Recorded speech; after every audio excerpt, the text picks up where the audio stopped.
I don't know where I would be in this hobby without limited editions. I say that because of the 6 watches I own, 3 of them fall into this category. Many more have come and gone out of my collection that also are a part of this genre. And in preparation for this video, I have spent a lot of time looking up articles for limited editions and have found primarily the top 10s, the best from each brand, the best watches of the category, but nothing concrete that drills into the bedrock about why limited editions are both a blessing and a curse. And speaking from personal experience, I both love them and hate them, because they represent the very best and worst of what watch brands are capable of producing. And I do believe that many of us feel the same way about them, so why aren't we talking about this subject more?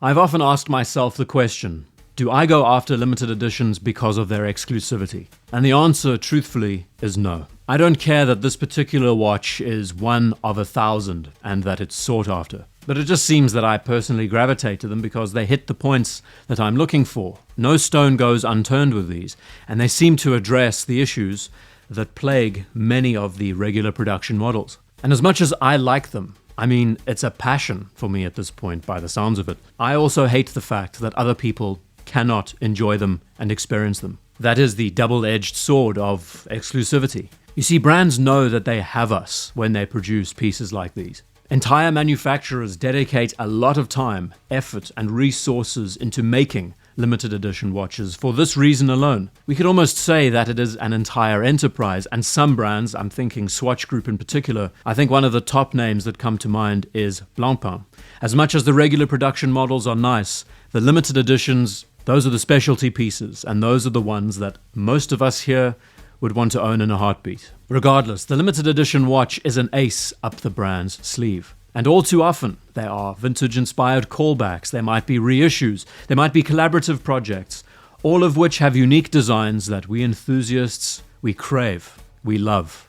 And the reason why brands have us is when the watch is released, fear of missing out kicks in, hype, social media, perpetuation, increased demand, grey market prices, all of this stuff factors into the allure that is the limited edition model. They always seem to take the word exclusivity and pump it up to an exponential. But is it the individualism and the exclusivity, the separating from the herd of regular production watches?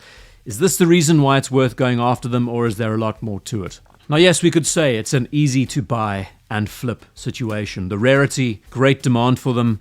Naturally, someone will pick it up, flip it, and make a profit. That's great for them. But I'm sure that most of us here, that's not our modus. We are not interested in that so much as we're interested in the final product. So what I thought I would do is list the pros and cons of limited edition watches, and the list is quite extensive. The most important takeaway is that so often it's the very best that a brand can do. Taking all of the outside resources, putting them together into one watch, packaging it so well. It doesn't matter if you're looking into entry-level brands like Seiko or if you're looking into higher tier watches like Vacheron Constantin. The result is the same. These watches all do one thing and one thing well, that they are the very best that the brand can produce. And the direct con of this, of course, is that, well, small batch numbers, limited edition, that you yourself may not be able to experience the very best that a brand can do. And it's beyond frustrating that limited production means less enjoyment. You don't need me to tell you that unique designs, the bread and butter of these limited edition watches, and probably the reason why I go after them in the first place. This channel is about watch design, and I find all too often there is something that stands out in the regular watches that the limited ones nail. Whether it's the typeface on the dial or the handset, text on the dial, whether it's space, proportions, balance, something that stands out that could be fixed, limited editions seem to always hit the mark. But with all of that, it comes at a cost. Limited production, limited availability, yes. Overpriced, absolutely. Brands can bump up the price 50% more than the standard model just for these few changes alone. And this is what I think separates the enthusiast from the casual watch owner. Or should I say, this is what separates the pedantic enthusiast from everyone else. It's a problem with me that I can't seem to correct. If the text is not right, or the hand is the wrong length, or something small is out of place, I probably will lose interest in the watch. If the date window is misaligned or in the wrong position.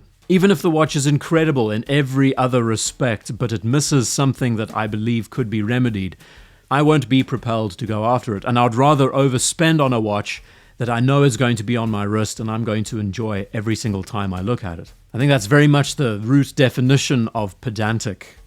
But there we go. Big con, overpriced. What about the positive that many of them, they tend to be vintage reissues of some kind? This is right in my wheelhouse, because as much as I appreciate good design, I also greatly admire design from specific periods in time. So where the 50s might have a very distinct language to the 60s, it's very easy to differentiate between the two, and why not find the best examples from their respective brands that represent that time period also. There is method to my madness. I mean, there has to be, right? In line with unique designs and the best that a brand can do. You know, another positive with limited editions is that the attention to detail on these watches, it's disgustingly good. Down to where the flat head screws were placed on the original watch bezel. Just the most nuanced details that none of us would ever pay attention to, most of which we can't even see with our naked eyes. Brands always, they somehow manage to pull it off with these pieces. And in this scenario, it doesn't just translate to the dial, it could translate to how the case is finished, polished, cut. Maybe that the bezel insert is entirely unique and bespoke for this model.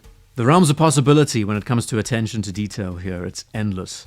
And if you're paying a fortune for them, well, better be. Now, if we put price aside, which is one of the biggest things that turns people away from these, one of the biggest negatives of owning a limited watch is the fact that, well, you have to take care of it. Because if it's lost, if it's stolen, it's sort of irreplaceable. Like, you won't be able to find another one.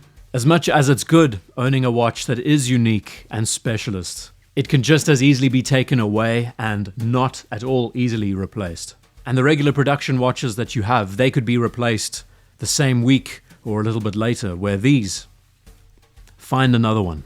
But drawing us back to the love of these, it's the specialist dials that we see so often. They use regular production cases, but put the most beautiful dial designs inside. Maybe the use of a unique texture or material. Maybe a sector dial, maybe enamel paint.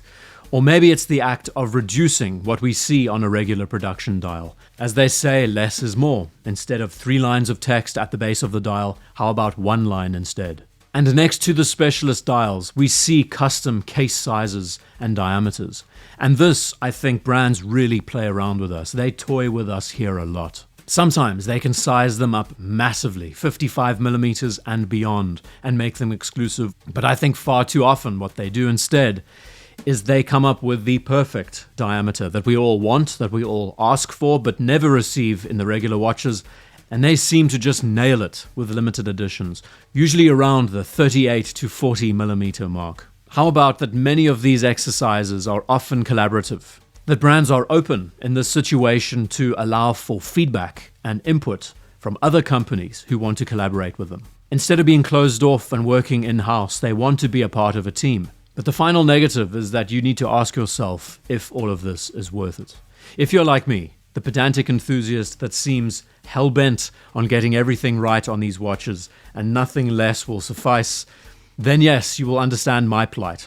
And again, I tell you, I struggle with this. This is not something I would wish on my enemy. But then again, this is a hobby, and I do enjoy them, so can't complain. But if you're someone who is not fussed about an irregular diameter, or a handset that's wrong, or the text that's out of line, or the color is incorrect, if these are things that don't bother you, and in fact allow for you to get a watch way under retail and at an amazing price, not jacked up by all the exclusivity and limited edition hype, then I would say go for it and enjoy them. But you step back from all of this, and it's not just that. It's not just about the size, the diameters, the exclusive dials, attention to detail. It's everything. Maybe they decide to use an orange hand on this particular model, and it sets the entire line apart. Speaking as someone who has quite a bit of experience in the limited edition field, I can tell you that they are frustratingly brilliant. Because no matter the name behind the design, they manage to create such bespoke and interesting final results. They don't have to be constrained by the brand's identity or by sales numbers especially.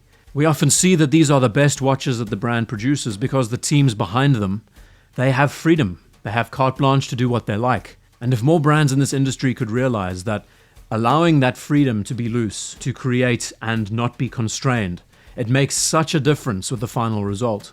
And it's just annoying that some of the most interesting collaborative exercises, some of the most unique styles, designs, callbacks, they are locked behind a paywall, first off, way too expensive for what they are, and secondly, that they are so exclusive that we wouldn't be able to own them anyway.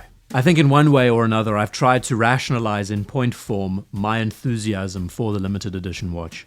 And it's not about the rarity and the exclusivity, which is what I think most people in other fields maybe go after. But it seems that in all of these cases, many of these watches, they have an X factor to them that embodies so much of what the brands are capable of producing, but they simply don't.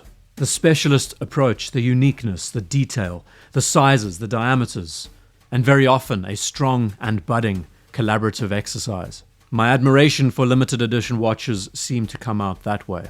And that added enjoyment of having it on the wrist and never once questioning whether or not the brand got it right, rather accepting that they managed to pay the most amount of attention possible to give you a result that very often is one of their best. You can't really put a value to that, can you? So the packaging of a limited edition watch, what do you think? Is it a gimmick purely for marketing and for increasing the prices of a watch? Or is there in fact more of an underlying greatness to them? And after this, I'm sure you now know where I stand on this hill. So thank you for taking the time to watch this video. See you in the next one.